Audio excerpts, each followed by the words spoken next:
Hello friends, welcome to Himalaya education इसको। Friends, आज हम यहाँ पे अध्ययन करेंगे करंट अफेयर्स का। आज है 8 नवंबर और 8 नवंबर के यहाँ पे जो भी इम्पोर्टेंट क्वेश्चन है ये सभी क्वेश्चन फ्रेंड्स मैं यहाँ पे लेके आ रखा हूँ। और फ्रेंड्स, वीडियो के अंत में जो है क्वेश्चन मैंने लिया है तो इसका आंसर आपको जो है कमेंट में देना है। आज का पहला क्वेश्चन है, राष्ट्रीय कैंसर जागरूकता दिवस कब मनाया जाता है? तो ये मनाया जाता है 7 नवंबर को। तो राष्ट्रीय कैंसर जागरूकता दिवस जो है की शुरुआत जो है स्वास्थ्य और कल्याण मंत्रालय के मंत्री डॉक्टर हर्षवर्धन द्वारा सितंबर 2014 में की गई थी। इस बीमारी के बारे में जो है लोगों के बीच अवेयरनेस फैलाने के उद्देश्य से इस दिन मनाने की शुरुआत की गई थी। और देश में कैंसर के उपचार की सुविधा प्रदान करने के लिए जो है 1975 में राष्ट्रीय कैंसर नियंत्रण कार्यक्रम शुरू किया गया था। नवंबर माह के महत्वपूर्ण दिवस देख लेते हैं। तो 1 नवंबर को वर्ल्ड वीगन डे, 1 नवंबर को ही विश्व शाकाहारी दिवस और 2 नवंबर को विश्व ईसाई धर्म को मानने वाले ऑल सोल्स डे मनाया जाता है।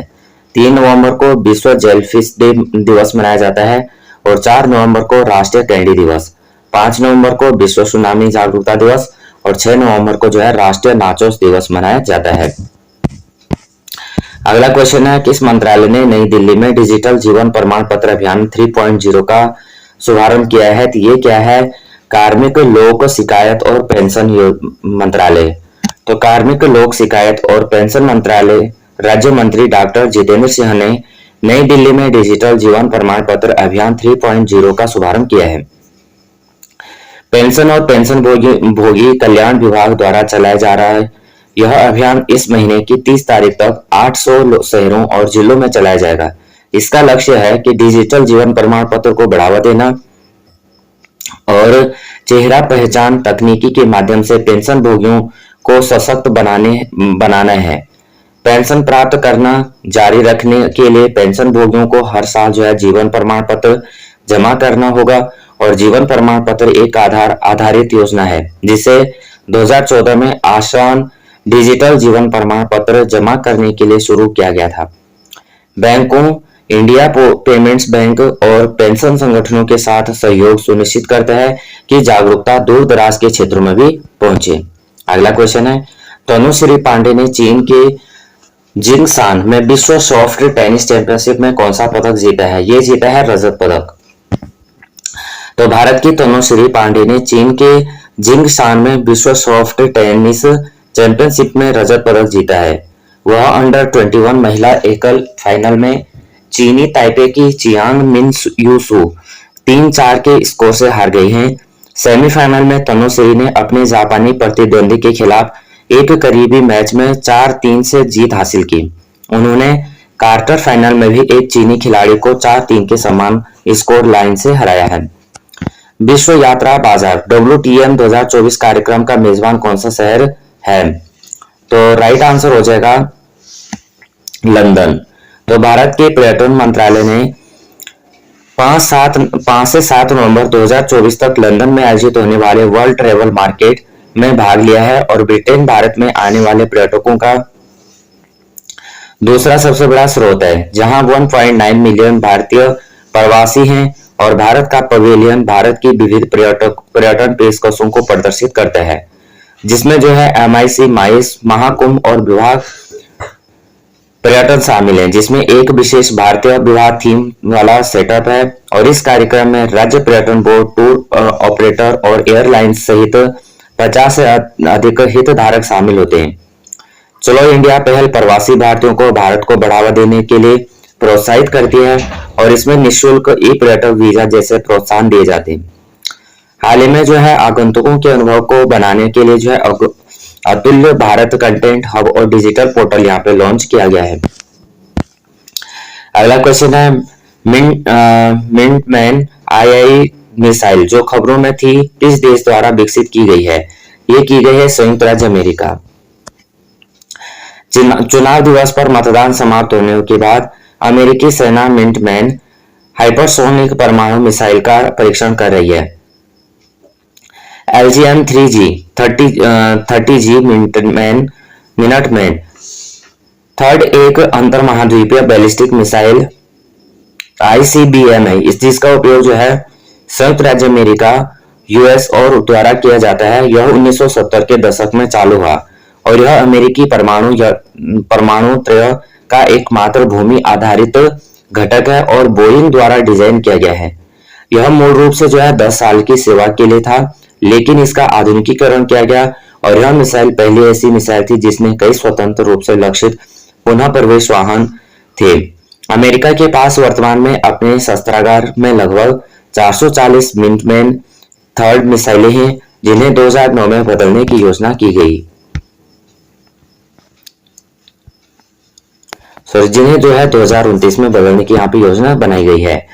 किस संस्था ने जल संरक्षण और प्रबंधन के प्रति जागरूकता पैदा करने के लिए 15 दिवसीय जल उत्सव शुरू किया है? तो ये किया है नीति आयोग ने। तो नीति आयोग ने जल संरक्षण और प्रबंधन के बारे में जागरूकता बढ़ाने के लिए 15 दिवसीय जल उत्सव की शुरुआत की है।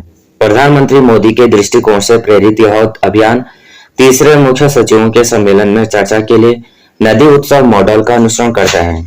यह राष्ट्रीय जल जीवन मिशन के सहयोग से 20 आकांक्षी जिलों और ब्लॉकों में आज 24 नवंबर तक चलेगा और इस उत्सव का उद्देश्य है जल संरक्षण में सामुदायिक भागीदारी को बढ़ावा देना और जिम्मेदारी जल उपयोग को बढ़ावा देना है।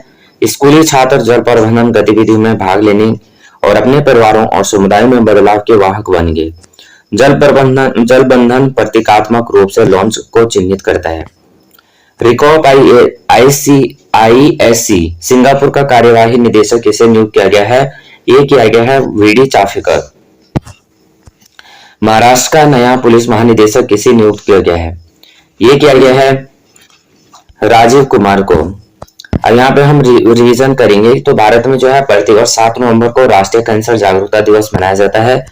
रिपब्लिकन पार्टी के उम्मीदवार डोनाल्ड ट्रंप अमेरिका के 47वें राष्ट्रपति बनेंगे। उन्होंने 277 इलेक्टोरल कॉलेज वोट हासिल करके निर्णायक जीत प्राप्त की है।